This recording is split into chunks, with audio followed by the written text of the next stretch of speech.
We've got the Old Town and the New Town and the Royal Mile, all rich in historical architecture and abounding in fabulous shopping. It's all very walkable, so we will see it from end to end on this episode of Ms. World Traveler in Edinburgh, Scotland.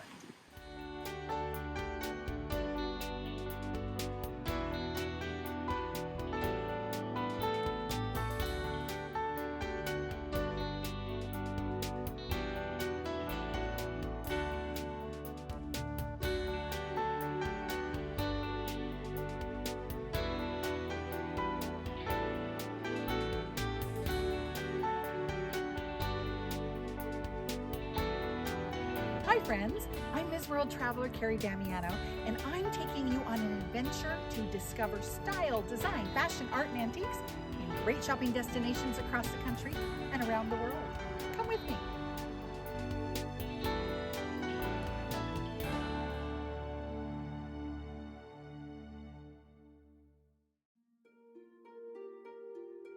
The capital of Scotland since 1437, Edinburgh's Old Town developed at the base of the Royal Castle, built on Castle Rock during the 12th century. When it became too densely populated inside the walls, a competition was held in 1767 to erect a new town, and a young architect came up with the idea for broader streets, parks, and crescents. So even though it is called New Town, it still has over 200 years of history.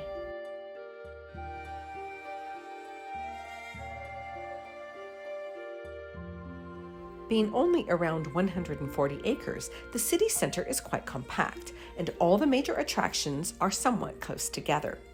Obviously, it makes sense to orient yourself with Edinburgh Castle and start your shopping trek along the Royal Mile.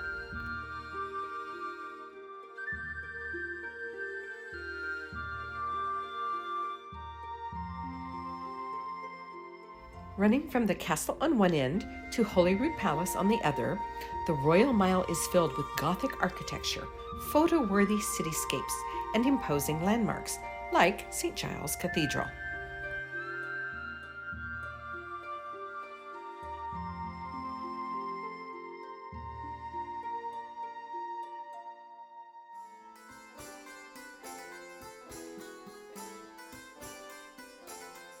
Founded in 1124, St. Giles Cathedral predates most of Old Town, and today thrives with an active Presbyterian congregation and as a community center for musical concerts, lecture series, exhibitions, official government ceremonies, and civic services.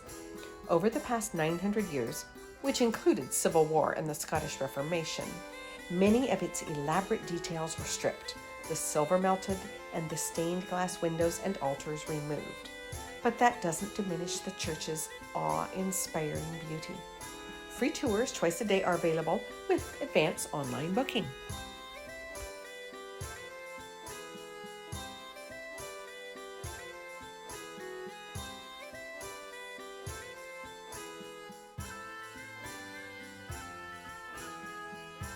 The Royal Mile is also home to the tartan weaving mill. Tartans have become associated with clans, but in actuality, they can represent many different things, including geographic areas, corporations, events, families, and individuals. So if you are so inclined, you can purchase any pattern of interlocking stripes and any combination of colors and wear it as your reminder of your time in Scotland.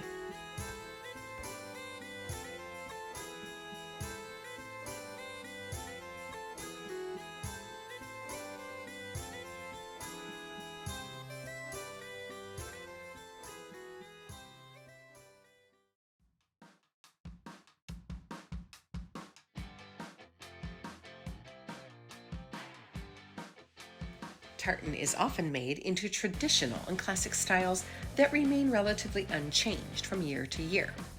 If you are hankering for something a bit different, but that still has that undeniable Scottish flair, the designs by Alison at Psychomoda might just be what the doctor ordered.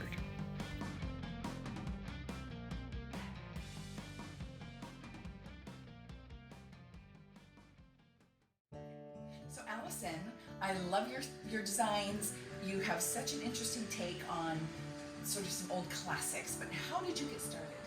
Thank you. Well, I've always made clothes since I was a small child, and then I studied fashion design, and then it's just been an ongoing, lifelong process. You've been sewing your whole life. Yes. Do you make all your own clothes? I usually to be found in jeans and jumpers, not being very glamorous at all. But when I'm going out, I do, yes, I wear things like that. But how do you come up with some of your ideas? Well, I'm very inspired by the era I was a teenager in. British fashion was very inventive, and you were making things out of old things, and you were like, it was long before fast fashion was even thought of, and we were punk rockers and we were new romantics, and we got old clothes and made them into new clothes, and we had iconic designers that were just starting out, like Vivienne Westwood at the time, that I really admired. So obviously I really always liked that kind of thing, sort of putting together old and new. Well, you have a very special skirt right behind you that you have pieced together from all different tartans. Yeah. Can you show us that? So yeah, it's actually like a train, not a skirt. So you put that around your waist, like as if like a bridal train, and it's made from remnants from the Scottish kilt making industry. I'm sort of in the heart of the Scottish kilt making industry here, and I'm also a kilt maker. That's one of my skills. So we have these long remnants get left over when you make these long skinny remnants get left over when you make a kilt. So there's a lot of them about. So I decided to make them into these things, which I call Franken kilts, because they're like pieced together from bits and pieces, like Frankenstein was. So that's a cute name for it. And then this one is like, you see, that's how it kind of works. But this one goes around the waist like a bridal train and hangs. So But you also do some of these little short skirts. Yeah. So I call this the hanky panky skirt. Ooh. Because it's handkerchief shaped. That the basic shape of the garment is square. So, and then the way it hangs in its folds, and I use these skirts are made entirely from upcycled remnants and pieces of found fabric, curtains, you name it, remnants from the kilt making industry. It's all in there, so you never get two the same. And then on these, they're quite inexpensive. They're just on these little stretch waistbands, so that they're quite comfortable to wear, and the underskirts are always upcycled too. Fun. So like dresses you found, or yeah, the underskirts. Here's a nice example. I think this is a nicer one. The underskirts, you see, they're always different. You never get two the same. And I like the colours. Yeah, I like this one. Yeah, and sometimes I put like lace on the underskirt. And then sometimes you put it with the little bustier. Yeah, these are, I call them corseted tops, because they're not corsets really, they're fashion items. They're not going to modify your body shape, but they're going to define it a bit. So again, this is a variation of the theme, because I make these as part of my permanent collection, but on this rail, these ones are all made from remnants and upcycled again. This whole section of the shop's devoted to those kind of things. For instance, this one's made of velvet, remnants, pieces from an old curtain, a remnant from another project. So with these garments, they're always different. It's not always Scottish fabric. So you also have your contemporary collection over here. So tell me about some of these pieces. Well, this is what I call my permanent collection, in that these pieces are all available to view on the website, and they can be made in any fabric of the choice of the buyer. So basically, this piece, for instance, is just a little simple dress. People can have it made with this kind of material. In the UK we call this tartan, where in the USA you call it plaid, but here it's called tartan, and it's specific to Scotland. It comes in hundreds and hundreds and hundreds of variations. Some of them belong to family names, like Campbell or Macduff or something like that. That's your second name. You know, anybody can make one. This one's called National Millennium.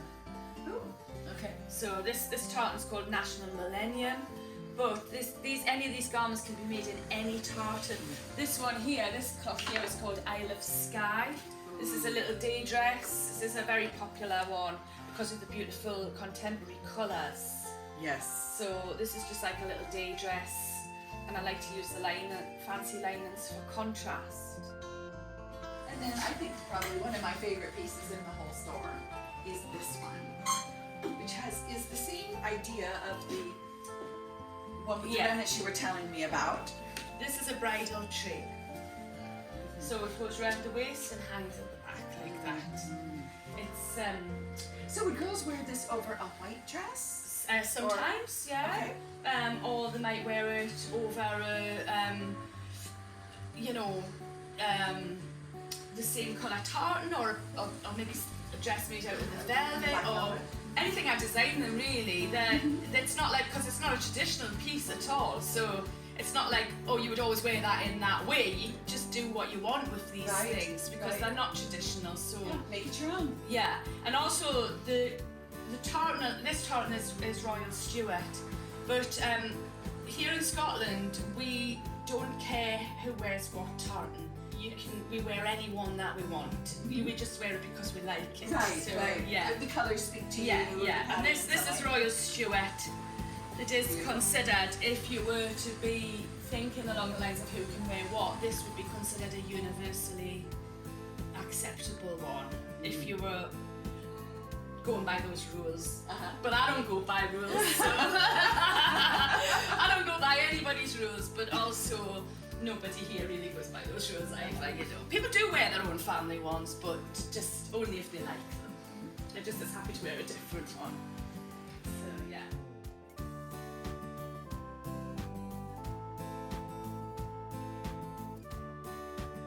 Sustainable, ready to wear, made to measure, upcycled vintage. Alison has it all at Psychomoda. It was hard for me to walk out of Psychomoda without several of Alison's fabulous designs. I'm guessing it will be just as challenging at our next store, where timeless, classic, and versatile are just some of the adjectives used to describe Mackenzie leather. It's all coming up on our next segment of Ms. World Traveler in Edinburgh. See you then.